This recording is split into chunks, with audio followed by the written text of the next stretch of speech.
This is Sicily II by Multi-Man Publishing and the Gamers, part of the Operational Combat series. I'm partway through the Allied portion of Turn 2.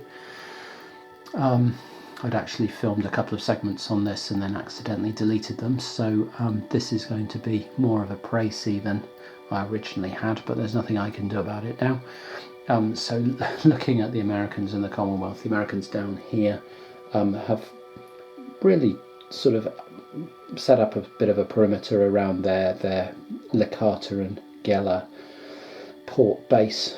They have extended down the road here, and they managed to outflank an Italian machine gun battalion in here with this unit, which cut it out of combat supply, which was coming down the road all the way down from that HQ off in the distance there. And then they were able to overrun that unit. I mean, it used internal stocks. It was fine for the combat, but this stack here managed to overrun it. Got forced to take an option, but did enough damage. And this armour has pushed up against this DG'd unit, which has been bombarded by the American fleet here, and they're now considering an attack into there. Over on the Commonwealth side, I suppose I could mention that the Americans have also DG'd in here with an airstrike and are now eyeing up an attack into that stack as well. Over on the Allied side, there's been more of a concentration here south of Primusol Bridge in Catania, in the Augusta region, and the Commonwealth have got attacks into Augusta lined up, and an attack I'm currently taking care of here into an Italian infantry division.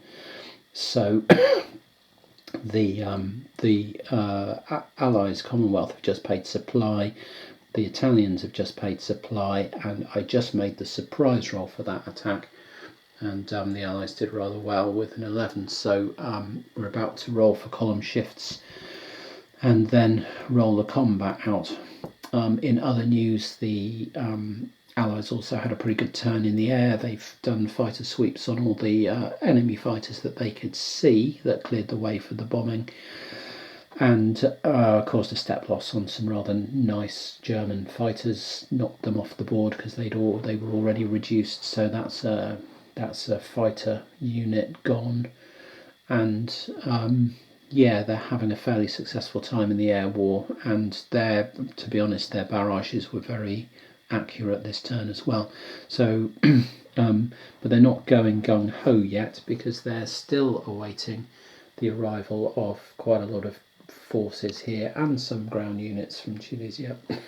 And all these landing craft have come off the beaches and back into this floating forces box this turn. So a lot of this and a lot of that much needed supply can go on these landing craft next turn, and then perhaps the Allies will feel that they're in a position to charge at the Axis forces and really attack them, aggressively.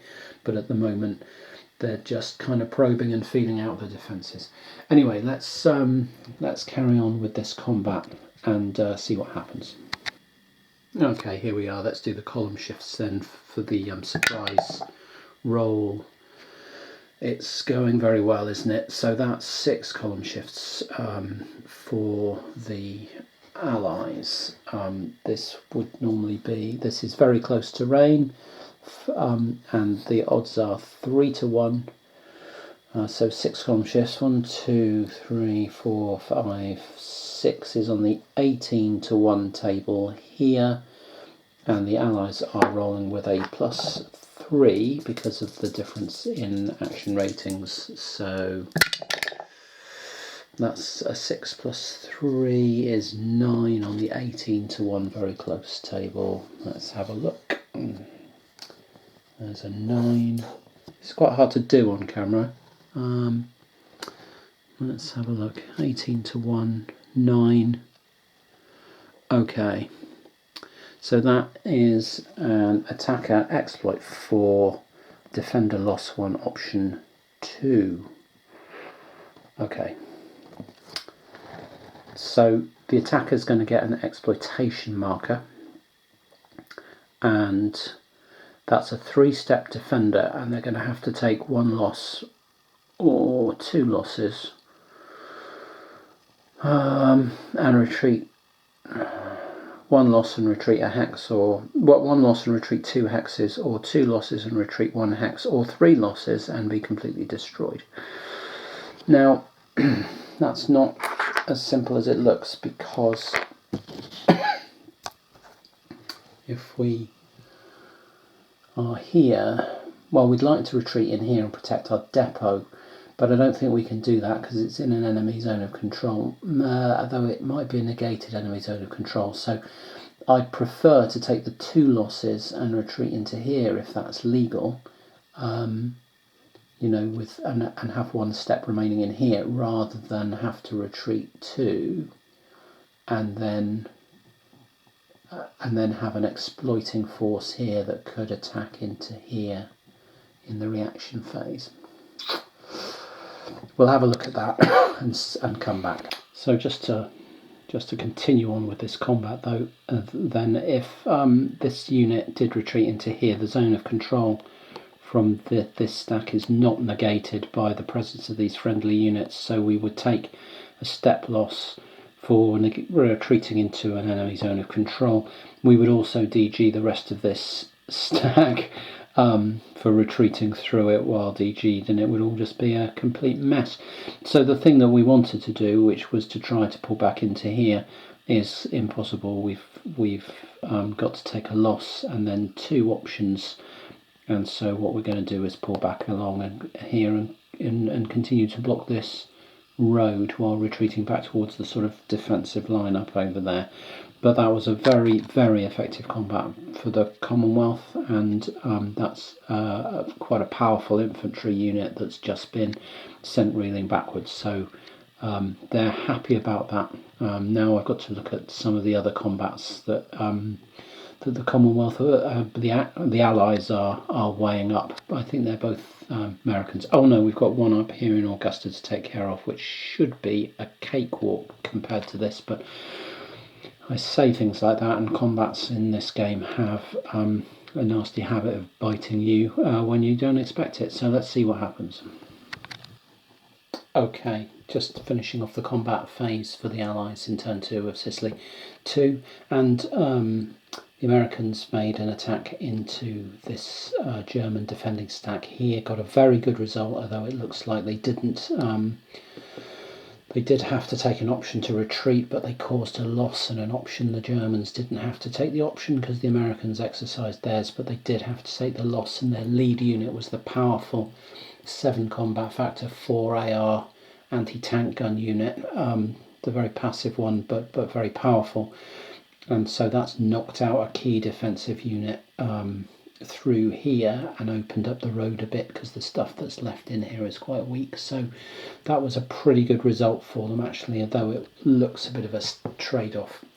Over down the road here, this attack isn't viable at all. The defender can simply force the attacker to use the river as its attacking terrain, and that will halve the combat factors, and it'll end up sort of 1.5 to 1 or something, which just isn't viable in this game. You know, you want 4 to 1, 6 to 1, things like that. So yeah, that's the end of the combats, but they've gone really very well for the Allies. The Commonwealth have got an exploit 4 marker here, which is both units. They got an exploit 3 marker on this attack into Augusta, where one one of the coastal defence regiments surrendered, and only the 2 strength 1 stuck around and promptly got annihilated by a sort of 24 strength infantry division and some SAS. So yeah, hence the exploit 3 marker. They actually got surprised in a 6-column shift, which they didn't even need. It was just the most ridiculous overkill ever seen in OCS. So that's all gone quite well for the Allies, but to be honest, they're only sort of picking away around the edges. They're not actually doing any damage to the substance of the Axis lines. So there's still, you know, while it's morale boosting to get these little wins, you know, you'd much rather have them on more critical attacks than than a foregone conclusion into Augusta.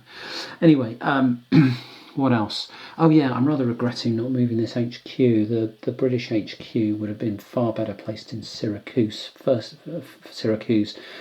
because it could have provided its flak value.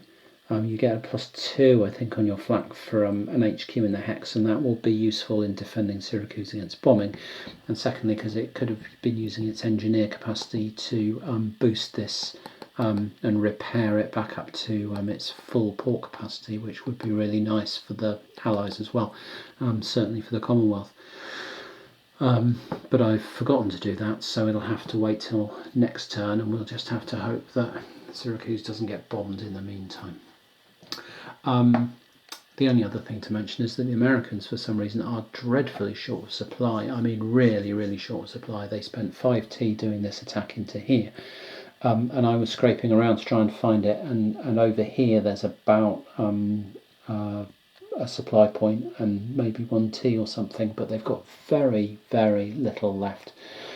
So they're in desperate need of some supply to come in, both through shipping and through transport. So yeah, there it is. What have I got to do now? Not much, I don't think. I'll obviously have to take care of the exploits, but we didn't put anything into reserve this turn. It wasn't the right time to do that. So we're going to get some reaction, of which there's going to be very little. Oh, no. The reaction has been and gone. We've just done combat. We're going to get exploitation and cleanup now. Yeah, and that's going to be it. I think I've missed an Axis reaction phase there. On the other hand, they didn't. It's interesting. So you're supposed to roll for airstrikes, and I didn't know whether to roll for both.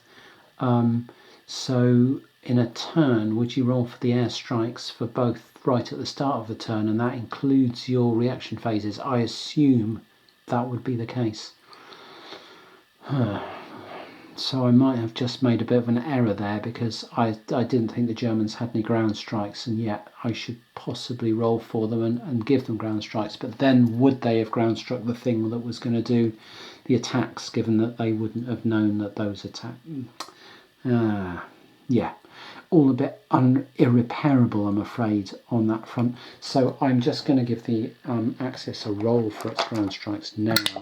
3, and but I'm not going to spend any of those now in the reaction phase. I'm going to say they held off on doing airstrikes. The Allies have used all theirs for the turn, and so won't get any in the German reaction phase. And the Axis have got 3 ground strikes. Okay, so there it is. I'm into exploitation, which will involve these 2 Commonwealth stacks trying to make further headway against the Axis positions, and then we'll be clean up and into the Axis turn. So here in OCS, Sicily II by MMP, second turn for the Allies. And I've got through movement and reaction and combat, and then realised that I'd forgotten something in the movement phase which was quite important, which is these mandatory airdrops that the Allies have to do. They've basically got to drop the 1st Airborne and 82nd Airborne in order to keep them, or 5 units from each. And I hadn't done it. I mean, it's not critical that I've not done it in the right phase. It's not changing much. But I had a look around at what we do, and the Allies are going to try and airdrop in here, and the Americans are going to airdrop in here and here. And the idea is to try and cut this railroad, which is supplying this group here of Axis units. And if we can cut the rail line at either end with airdrops, then that could be really dangerous for the Axis supply into these mountains. So that's the aim. The terrain's going to be more difficult, but there's not going to be any flak or any interceptions because we've suppressed all the we've done fighter sweeps to knock out all the German air. So it's simply a case of making the scatter rolls and then trying to get down to the ground safely.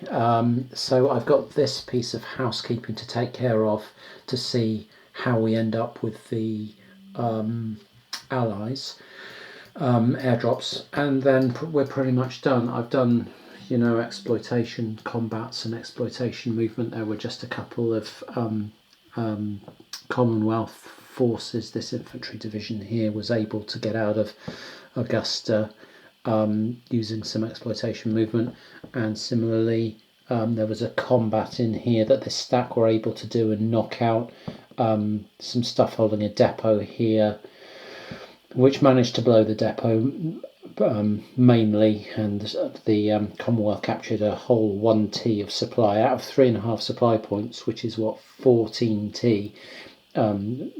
They managed to capture 1/4 of a supply point, or 1T, so that wasn't very good.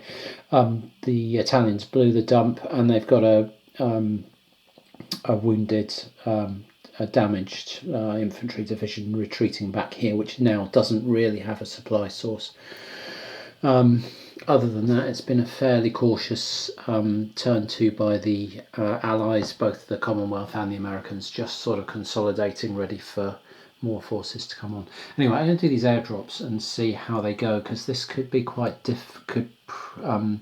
could create some difficulties for the Axis, or some opportunities. So let's see how this goes. Well, everything on the airdrops made it down safely. The British 1st Airborne are split, so there's 2 units cutting the railroad here, but 2 way off target up there. The Americans drifted south of where they originally intended to land in both cases, and unfortunately their artillery landed ahead of the infantry, but they are just about, from this artillery, exerting zones of control onto this rail line, which is cutting it as they had planned in both directions. Only very weakly in here, but that does mean that that does still give this Axis force a significant problem as it comes into turn 2. So that is really interesting, and has just made the situation a lot more sort of dynamic and tense as far as the Axis are concerned. I'm going to do cleanup, and then it's into the Axis turn.